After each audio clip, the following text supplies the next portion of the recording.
as an organization with Doug Peterson at the helm, they took them to the woodshed after those 14 points. Mm-hmm. They decided to unleash the running game. I looked up, I asked my buddies, I said, what, they done rushed for about 300 already? Because the way that things were going, how it was clicking, and the defense had poor Trevor Lawrence under duress the entire day. Look, when you have an offensive line and a defense and a coach who knows what he's doing and a quarterback who can get it done, you can, especially when you're dominant up front. Jay, okay, these conditions, we should run the ball. The line lets you do what you need to do. Yeah, I agree. After yesterday, I mean, the Jags have been playing inspire football. So I love the way the Eagles are playing. That's why I have Jalen Hurts, at the top-tier conversation in MVP level with Josh Allen and Lamar Jackson and Patrick Mahomes. He belongs in that category right now with these first 4 games. I will tell you, you got obviously the Bucs, when they are finally healthy, we'll see what that looks like. You got the Packers. We'll see how their maturation continues to go. You got certain teams that are right there, too. The Rams, we'll see. They play Monday Night Football tonight against the 49ers. But I will say this, though, and as a Giants fan, it always pains you to say, but then, man, I sit there and I watch the Cowboys play. That defense is next level. And getting Michael Gallup back with CeeDee Lamb, I know Cooper Rush is doing this thing now. We'll see. He'll probably start in that game next week against the Rams. But you think about what their ceiling is and the upside with Dak Prescott coming back. If he can get to where he was, which is an MVP-level type player, combined with that defense, man, the Cowboys will be in that conversation when it's all said and done, I think, with the Eagles, which makes it one hell of a run, Keith. You already have DeMarcus Lawrence, and to me, Parsons is the tipping point. You got the best player on the field a lot of weeks, and you already had a dominant pass rusher. So now good luck protecting the quarterback. Yesterday, man. It looked good. Their defense looked like right yesterday. Hey, you want to They hear? played the Washington Commanders. But Key, it's been how their D has played. I get it, but they played Carson Wentz in the Washington. But put it this way, but they still put in work. They did I what they had want to to do. see Cooper Rush against the Philadelphia Eagles, if in fact he is the quarterback, which I doubt it, because Dak Prescott is ready to go. He's itching to go. He's sitting there watching the same thing we watching. Cooper Rush continue to stack up wins. At some point, that hand or shoulder or whatever it is feels a whole lot better. Let me see. Wait, Max, 1 second. Yeah. I never said ever that this team would be the best team in the NFC with Cooper Rush leading. Cooper Rush is I did not fourth say in the that. league in QBR. He's playing exceptionally well. Yeah. What I did say, though, is the upside when Dak Prescott comes back, combined with what that defense looks like, it makes you wonder about where this team ultimately could achieve because the pieces fit. I could see Cooper. If it's me, I'm not touching what's working. I'm not touching it. I don't care if Dak's healthy. You don't touch it, but I'm saying to win a Super Bowl, you're not going to win a Super Bowl with Cooper Rush. I don't know that. Okay. I don't know that. I mean, I saw a team win it with Nick Foles. Yeah, that's true. I don't think you can. Hey, but Nick Foles only needed to play 4 games. Yeah, 5 games or whatever it was. Yeah, but Cooper Rush. Cooper Rush got to play a damn near whole season. Guys, Cooper. Well, you know what? Over 2 seasons now. Let's see him lose a game first before we start saying he's lost Cooper yet. Rush is doing what he needs to do. He's on all right. He's fine, he's playing man. the way you draw. Well. Guys like you and Bill Parcells draw it up to get a quarterback like Cooper Rush. But he's fine. Dak can do the same thing. I'm not going on against Dak and starting Cooper Rush like that. Let's see, man. They beat the Washington Commanders and Carson Wentz. Let's just slow it down. By the way, 100%, you don't know about Cooper Rush when yet. we're talking about Philadelphia, I'm not moving him until he loses. The Eagles are a better football team all the way around than the Dallas Cowboys right now. And the quarterback is the best quarterback in the division. And when you have the best quarterback typically in the division, you win the division. I agree. And so I think no matter who the Dallas Cowboys start, the best quarterback's in Philly.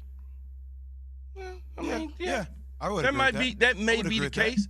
Dak Prescott, certainly, if he comes back healthy enough, I would probably give him the nod because he's seen a lot of stuff. Now, Jalen Hurts, let's just keep doing what you're doing, and that's it. One game at a time, one quarter at a time, and that's it. You can choose either quarterback to have on your team right now. Dak Prescott or Jalen Hurts. Who do you want? I'm probably going to lean toward Dak Prescott because of the years that he's already been in the league. Okay. You know? I would probably lean towards Jalen Hurts. Me too. Because of the upside. I like the way Jalen Hurts plays. And I like the way the team responds to him. And I like Dak. Dak's been in the league for a long. I think Dak is a really good quarterback. I just wonder if he'll reach his peak again. But that's what leaves you hope for him and the Cowboys because of what you think Dak can do when he's healthy. Well, one thing that Jalen Hurts hasn't had happen is adversity. He hadn't had any in a one touchdown on the ground. Doesn't mean that he had eye-popping numbers, but it's something about guys like this, the team rally around and they just get it done. He's continuing to knock the doubters down, make them think twice about those draft picks. In fact, Patrick Costello, one of our producers, I think he wants to trade all those draft picks and try to build the team a different way now. Number 2 is Carson Wentz in the Washington, I'm almost calling them the football team. It's the Commanders. What a horrible name, by the way.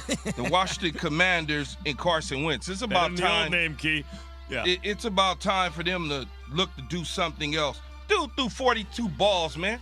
Or he had 42 attempts. $170. 42 attempts with $170 and 2 INTs? Oh, gosh. Come on, Carson Wentz. It's so ridiculous. Yeah, Carson Wentz had to be good for a long time. Number 3 is the Indianapolis Colts. What's wrong with the Indianapolis Colts? My former teammate in Frank Reich, he just can't seem to get it right. No pun intended. Different spellings and different... But it and sounds pronunciations, the same. But they're close enough. Yeah, that's what I'm about to say, but it sounds the same. I think when you look at the Colts, though, this is a third straight